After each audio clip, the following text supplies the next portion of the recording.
মই অসমবাসী ৰাইজক ঐতিহাসিক ৰংঘৰৰ পৰা হাতযোৰ কৰি অনুৰোধ জনাইছোঁ যে আহক আমি প্ৰকৃতিৰ ৰক্ষা কৰিবৰ কাৰণে যাদৱ পায়েঙৰ কাষত থিয় হওঁ। আমি অসম আৰু অসমীয়াৰ স্বাভিমান ৰক্ষা কৰিবৰ কাৰণে যাদৱ পায়েঙৰ কাষত থিয় হওঁ। মূলাই কাঠনিত জুই লগাই কেৱল মাত্ৰ মূলাই কাঠনিত জুই লগোৱা নাই। বালি মাফিয়াই হওক নতুবা যিয়ে দুষ্কৃতিকাৰীয়ে হওক, আজি মূলাই কাঠনিত যি জুই লগাইছে বিশ্বৰ বুকুত অসমক অতি লাজৰ এটা দৃশ্য তেওঁলোকে প্ৰত্যক্ষ কৰাইছে। অৰ্থাৎ আপোনালোক সকলোৱে জানে যে যি অৰণ্য মানৱক, যি যাদৱ পায়েঙক অৰণ্য মানৱ বুলি সমগ্ৰ পৃথিৱীয়ে চিনি পায়।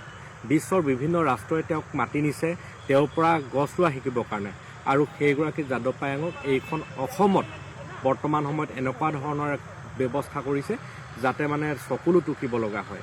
আৰু এই অতি দুখ লগা সময়খিনিত আমি যদি অসমীয়া ঐক্যবদ্ধভাৱে যাদৱ পায়েঙৰ কাষত থিয় হ'ব নোৱাৰোঁ, তেতিয়াহ'লে আমাক মানে পৃথিৱীয়ে ক্ষমা কৰি নিদিব, আমাক নতুন প্ৰজন্মই ক্ষমা কৰি নিদিব। নতুন প্ৰজন্মই আমাক প্ৰশ্ন তুলিব যে যাদৱ পায়েঙৰ অৰণ্যখন যেতিয়া জ্বলাই দিছিল তেতিয়া তোমালোকে কি কৰি আছিলা।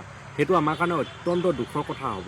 গতিকে আজি গোলকীয় উষ্ণতা বঢ়াৰ সময়ত, আজি পৃথিৱীখন তিল তিলকৈ মৃত্যুমুখী হোৱাৰ সময়ত যাদৱ পায়েঙে পৃথিৱীখন ৰক্ষাৰ সপোন দেখিছে, আৰু সেই সপোনটোক আজি ধ্বংস কৰিবৰ কাৰণে এচাম উঠি পৰি লাগিছে। সেইসকল মানুহৰ বিৰুদ্ধে, সেই ব্যৱস্থাটোৰ বিৰুদ্ধে আমি যাদৱ পায়েঙৰ কাষত থিয় হওঁ। আহক একেলগে ঐক্যবদ্ধভাৱে আমি মাত মাতোঁ।